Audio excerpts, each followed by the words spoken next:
नमस्कार, आप देख रहे हैं न्यूज वन इंडिया। मैं हूं आपके साथ कीर्ति बिंदल और बुलेटिन का आगाज बड़ी खबर के साथ करें। लखनऊ से योगी कैबिनेट की आज अहम बैठक होनी है। लोक भवन में कैबिनेट की बैठक जारी है। सीएम योगी आदित्यनाथ बैठक की अध्यक्षता कर रहे हैं। कैबिनेट बैठक में 35 प्रस्तावों पर चर्चा होगी। तो ये बड़ी खबर हम आपको बता रहे हैं इस वक्त की। मुख्यमंत्री योगी आदित्यनाथ कैबिनेट की बैठक ले रहे हैं और कैबिनेट की बैठक की अध्यक्षता खुद मुख्यमंत्री योगी आदित्यनाथ कर रहे हैं। कैबिनेट बैठक में 35 प्रस्तावों पर चर्चा होगी।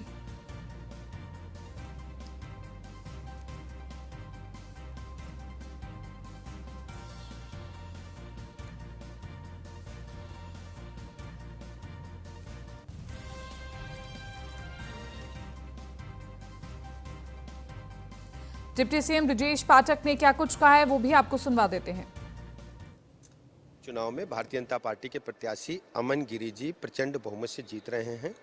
जिस ढंग से हमारी वहां बात हुई है, लोगों ने बताया है, जाति धर्म संप्रदाय को छोड़ करके लोग घरों से निकल करके बड़ी संख्या में अमन गिरी के समर्थन में कमल चुनाव चिन्ह पर बटन दबा रहे हैं। मैं कह सकता हूं कि वहां ऐतिहासिक जीत होगी। डेंगू की स्थिति ये है कि मीडिया ने इतना पैनिक कर दिया है कि हम परेशान हो गए हैं, आप भी परेशान हो।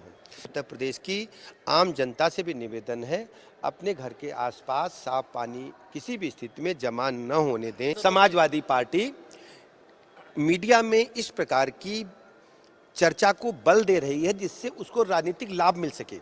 मेरा समाजवादी पार्टी सहित प्रदेश के सभी नेताओं से हाथ जोड़कर अपील है, कृपया ऐसी परिस्थिति में कोई ऐसी स्थिति उत्पन्न करने के लिए काम न करें जिससे जनता में पैनिक की स्थिति उत्पन्न हो। गोला उपचुनाव में भारतीय जनता पार्टी के प्रत्याशी और डिप्टी सीएम केशव प्रसाद मौर्य इस पर क्या कुछ कह रहे हैं आपको सुनवा देते हैं। सभी लोगों से अपील है, गोला विधानसभा क्षेत्र के एक मतदाता से कि घरों से निकलें, भारी मतदान करें।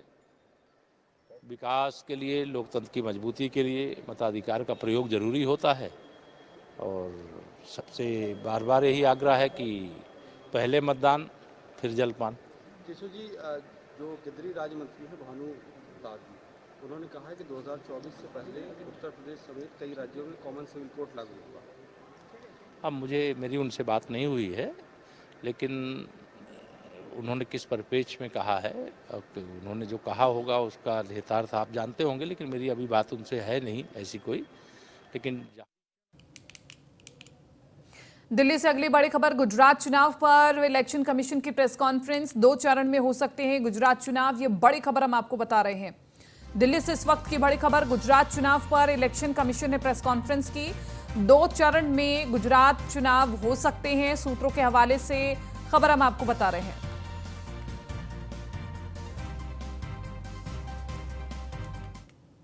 The Commission has laid special emphasis on registration of new voters, women voters, transgenders, and persons with disabilities. As you see the data on the slide, for the forthcoming Legislative Assembly elections, our teams would be ready to serve more than 4.9 crore electors, of whom about 27,000 are service electors, 4 lakh persons with disability, more than 9.8 lakh voters above the age of 80 years, and out of which 10,000 voters are centenarians. And there are 4.6 lakh first-time voters between the age group of 18 and 19. Friends, there are, after the subsequent to the provision of 4 qualifying dates, all the young voters who attained the age of 18 years between the 1st of January 2022 to 1st October 2022 got the chance to get themselves enrolled. I am very happy to inform that with this amendment, 3,24,422 additional new voters in the state shall be able to cast their vote in the election for the first time. आप अवगत हैं कि निर्वाचन आयोग की पहल पर जो गत वर्ष कानून में बदलाव किया गया था, उसके बाद से 4 क्वालिफाइंग डेट संभव है। तो इमेजिन अगर ये संभव नहीं होता तो जो ये 3,24,000 नए वोटर्स हैं इस बार मतदान नहीं दे पाते, और इनको इंतजार करना पड़ता 1 जनवरी 2023 की क्वालिफाइंग डेट्स का। सो अब इनका नामांकन हुआ है, तो I am sure they will come and vote also, for which we are taking extra efforts which I will connect to you later. Coming to the polling stations, मतदाताओं के साथ एक्चुअली हमारे एंगेजमेंट के दो सबसे महत्वपूर्ण जगहें हैं। एक जब हम उन्हें वोटर बनाते हैं और एक जब वो वोट डालने के लिए पोलिंग स्टेशंस पर आते हैं। तो how is the ambiance in polling station and how much is the ease of voting, that's what is another criteria that we very seriously look at. We have instructed all the CEOs and DOs to visit major polling stations personally and ensure that all facilities are available there. Total polling stations की संख्या 51,782 है और हर polling station पर average 948 polling stations होंगे। राज्य में स्थापित मतदान स्थलों में से एटलीस्ट 50% मतदान केंद्रों पर, that means 25,891. These figures are also given in the presentation which is happening and we'll provide a copy to you. इन सब स्थानों पर वेबकास्टिंग की व्यवस्था होगी। मुख्य निर्वाचन अधिकारी और जिला निर्वाचन अधिकारी लगातार इसकी मॉनिटरिंग करेंगे अपने अपने कंट्रोल रूम में। Sector magistrates will also visit on the day of polling and before that also the polling stations. Friends, सभी पोलिंग स्टेशंस पर assured minimum facility like drinking water, waiting area, electricity, ramps, toilets would be provided. No polling station would be on the first floor, they will all be on the ground floor. And we are this time deputing one additional special observer. This is a practice we are starting now and we are experimenting with this. A special observer for accessibility and inclusion. We want to get report, we want to see that our polling stations are truly accessible for women, from old age, for PWDs, for TGs, and the entire process is also inclusive. So उसके लिए हमने एक special observer Himachal और गुजरात दोनों में अभी depute किए हैं। फ्रेंड्स, मतदाता के जो वोटिंग एक्सपीरियंस है उसको बढ़ाने के लिए हमने राज्य में 142 मॉडल मतदान केंद्र बनाए जाएंगे। स्लाइड्स में आपको उनकी कुछ झलकी भी दिखाई जा रही है। सिर्फ महिलाएं, राज्य में कम से कम 1274 पोलिंग स्टेशंस बनाए जाएंगे जहां पर सिर्फ। चलिए अब अगली महत्वपूर्ण खबर आपको बता दें। गोला गोकर्णनाथ उपचुनाव के लिए वोटिंग जारी है। 441 पोलिंग बूथों पर मतदान कराया जा रहा है। आज ईवीएम में कैद होगी प्रत्याशियों की किस्मत। अमन गिरी और विनय तिवारी के बीच मुकाबला होना है। उपचुनाव में करीब 3,90,000 मतदाता वोट डालेंगे। सुबह 11 बजे तक तकरीबन 23% मतदान हो चुका है। शाम 6 बजे तक वोट डाले जाएंगे। तो बड़ी खबर हम आपको बता रहे हैं, अमन गिरी और विनय तिवारी के बीच में सीधा मुकाबला है और आज प्रत्याशियों की किस्मत ईवीएम में कैद हो जाएगी। मतदाता पहुंच रहे हैं मतदान केंद्र पर, अपने मत का इस्तेमाल करते हुए वोट डालते हुए दिखाई दे रहे हैं। सुबह 11 बजे तक 23% मतदान हो चुका है। शाम 6 बजे तक मतदान में संभावना ये रहेगी कि लोग ज्यादा से ज्यादा पहुंचे। अब बड़ा सवाल यही है कि आखिरकार जीत किसकी होगी। 6 तारीख को नतीजे घोषित कर दिए जाएंगे और बता दिया जाएगा कि आखिरकार जीत किसकी हुई है, बीजेपी या समाजवादी पार्टी की। और दोनों ही पार्टियों की अपनी अपनी दलीलें हैं। अमन गिरी से जब हमारे संवाददाता ने बात की तो उन्होंने कहा कि हम तमाम मुद्दों को लेकर के आगे बढ़ रहे हैं, जनता के मुद्दों को लेकर के आगे बढ़ रहे हैं।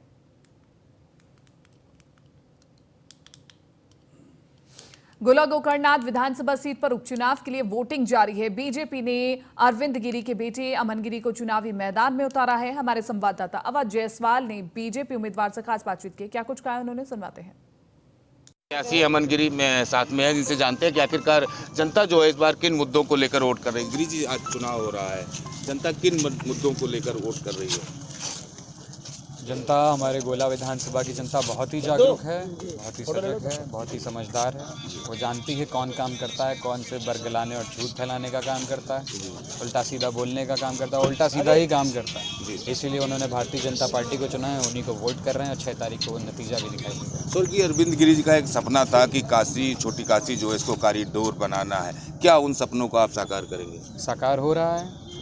6 तारीख आने दीजिए, हम सब लोग उसमें, हम ही नहीं, पूरा गोला विधानसभा का हर एक शख्स उसमें लगेगा, क्योंकि पूरे गोला नगर का सपना था, वो साकार हो गया। सर, बाढ़ और जो कटान है, आपका जो गोला तहसील है इसका कुछ हिस्सा जो है बाढ़ और कटान से कुछ प्रभावित हिस्सा नहीं, है, हमें बता दूं आपको। ज़्यादा हिस्सा प्रभावित है, तो उन बाढ़ पीड़ितों के लिए किस तरीके से क्या उपाय किए जाए? देखिए, बिजुआ क्षेत्र में, हमारे बिजुआ ब्लॉक में 65 किलोमीटर का क्षेत्र है जो बाढ़ को छूता है। बाढ़ की समस्या 8 साल आती है, लेकिन इन्हीं 6 महीनों में जब से हमारी सरकार बनी थी, पिताजी ने खुद ही 5 परियोजनाएं पारित करवाई थी, जिसकी वजह से पूरी बाढ़ का रुख दूसरी तरफ मुड़ जाएगा और हमारा पूरा गोला विधानसभा क्षेत्र बाढ़ मुक्त हो जाएगा, क्षेत्र बाढ़ मुक्त हो जाएगा। आधा वो काम हो चुका है, आधा पाइपलाइन में है, पूरा स्ट्रक्चर बना हुआ है, उनको पूरा कराना ही बस संकल्प है और वो होगा, गोला बाढ़ मुक्त होगा।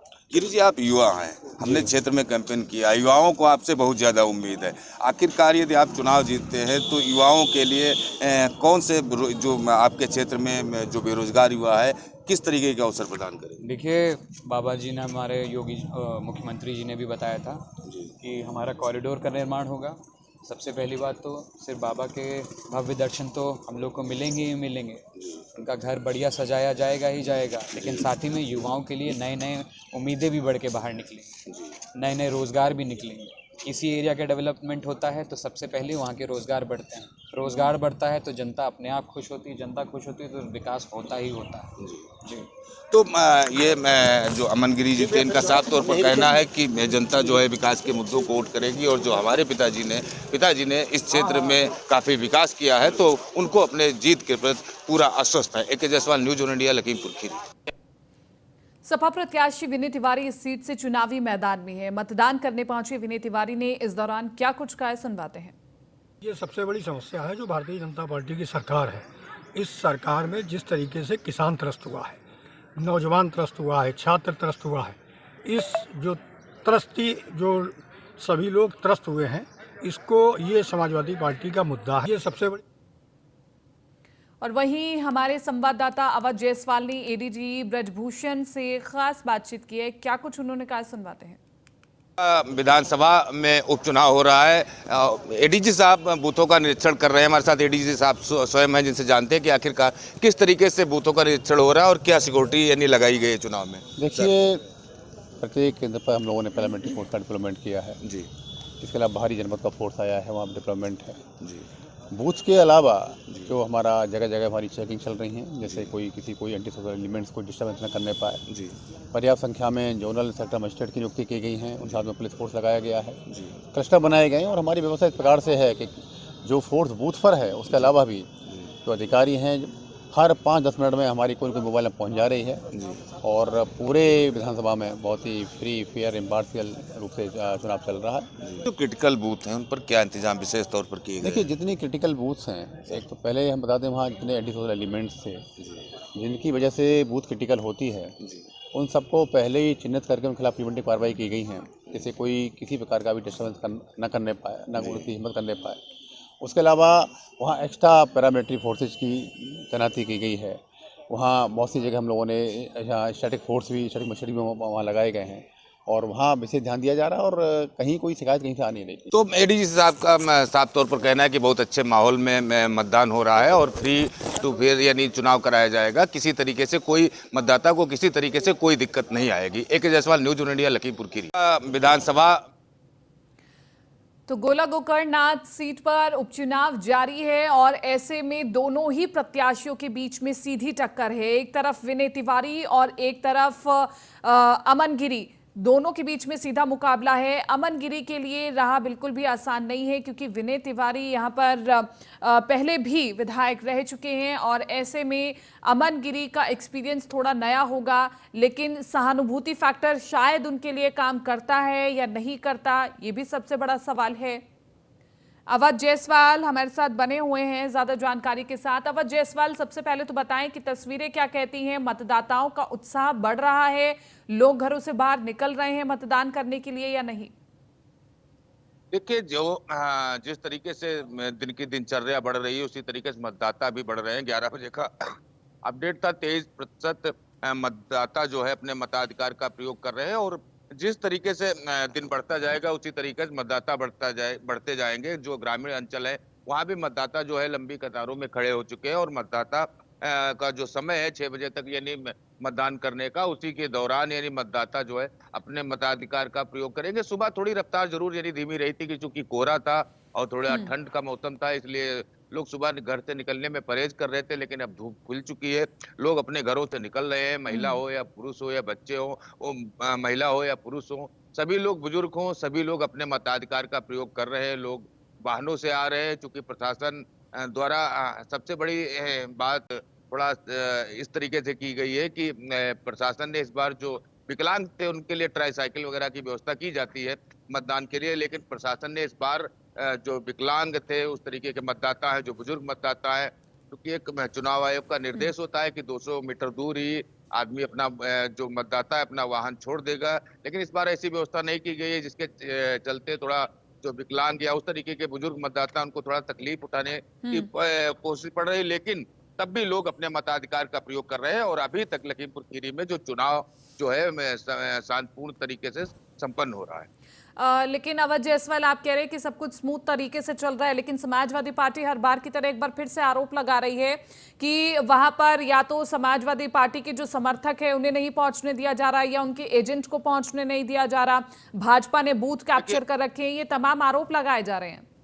देखिए अभी इस जो ये ट्वीट किया गया है लखीमपुर की खीरी के समाजवादी पार्टी के नेताओं द्वारा, उस ट्वीट को लेकर जब हम लोग वहां पर पहुंचे तो जो उनके एजेंट थे, जो उनके यानी जो कार्यकर्ता थे सपा के, उन लोगों से जब बात की तो उन लोगों ने कहा कि इस तरीके की कोई ऐसी बात नहीं। तो इस जो ये ट्वीट है इसको फिलहाल तो हम लोग इसी तरीके से मान रहे हैं कि एक अफवाह फैलाने की कोशिश की गई, लेकिन जब हम लोग वहाँ मौके पर पहुंचे, चूंकि ट्वीट आया था तुरंत हम लोग भी यानी मौके पर पहुंचे तो वहाँ जो एजेंट थे, जो मतदान कर्मी लगे हुए थे और मतदान जो कार्यकर्ता थे, सपा कार्यकर्ता थे, जब उनसे इस तरीके से बात हुई तो उन्होंने कहा कि इस तरीके की कोई बात नहीं, हम लोगों को किसी ने बंधक नहीं बनाया, किसी तरीके से कोई दबाव नहीं है और यहाँ पे जो मतदाता आ रहा है वो अपने मताधिकार का प्रयोग कर रहा है, कोई दबाव नहीं है, कोई भय का यानी संदेश नहीं है। तो जो ये ट्वीट किया गया है इसको लेकर एक बार हम न्यूज वन इंडिया के दर्शकों के सामने साफ कर दें कि जब ट्वीट को लेकर हम लोगों ने बात की तो वहां पे जो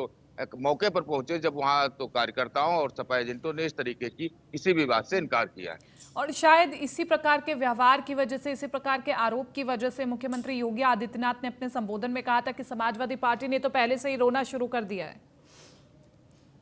ये है समाजवादी पार्टी विपक्ष में और विपक्ष का काम है आरोप प्रत्यारोप लगाना। तो समाजवादी पार्टी के कार्यकर्ता अपना काम कर रहे हैं, आरोप प्रत्यारोप का दौर जारी है।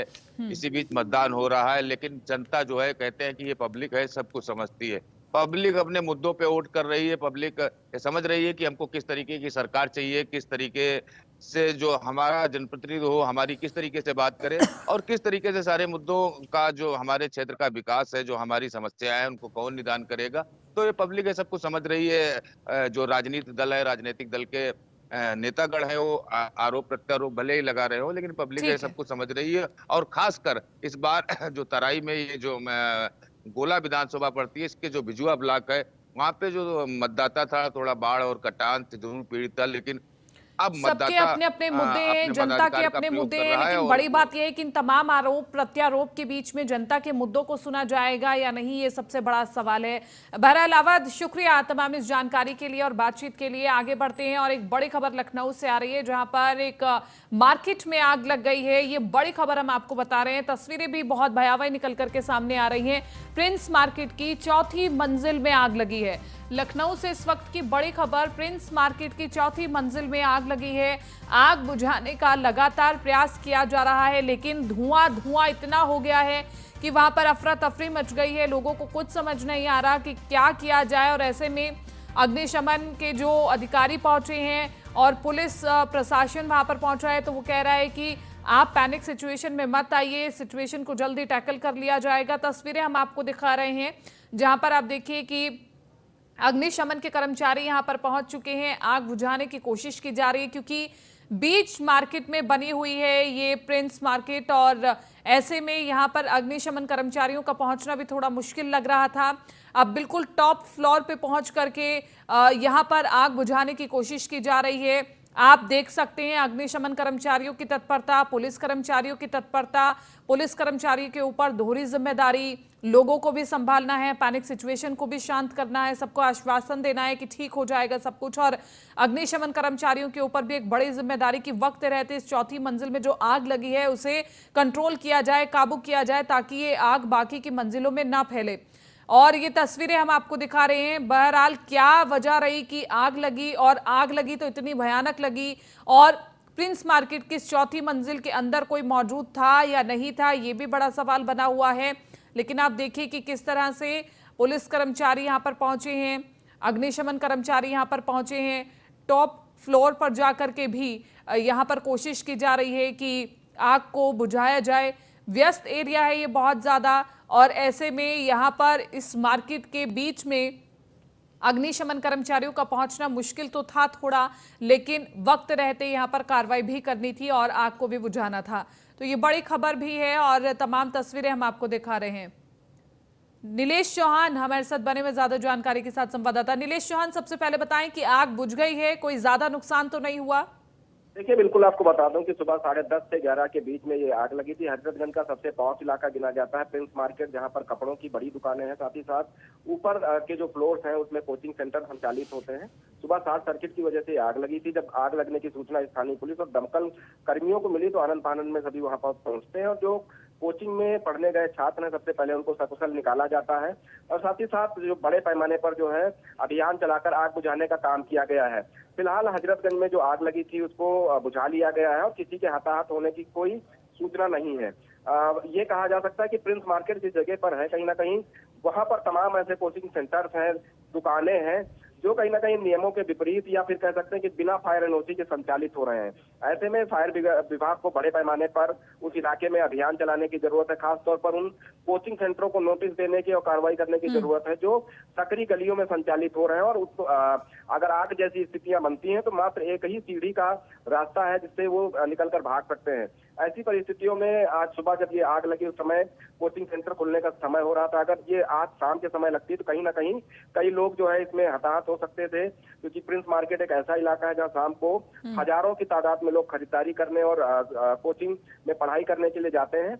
अरे ऐसी स्थिति में अगर वहां पर बड़े पैमाने पर अभियान नहीं चलाया गया तो आने वाले दिनों में अगर आग जैसी कोई घटना होती है तो कहीं ना कहीं बड़ा हादसा हो सकता है। नीलेश, इस घटना के बाद दो घटनाएं याद आती हैं। एक तो सूरत की घटना याद आती है जब कोचिंग सेंटर में आग लगी थी और भयावह तस्वीर देखी थी, छात्रों ने कूद कूद करके अपनी जान बचाई थी। और दूसरा उत्तर प्रदेश की एक घटना याद आती है, लेवाना अग्निकांड, जिसमें हमने पाया था कि किस तरह से मानकों को पूरा नहीं किया गया है। अगर यहाँ पर भी इस तरह की लापरवाही देखने को मिलती है तो ये हजारों छात्रों के साथ खिलवाड़ होगा।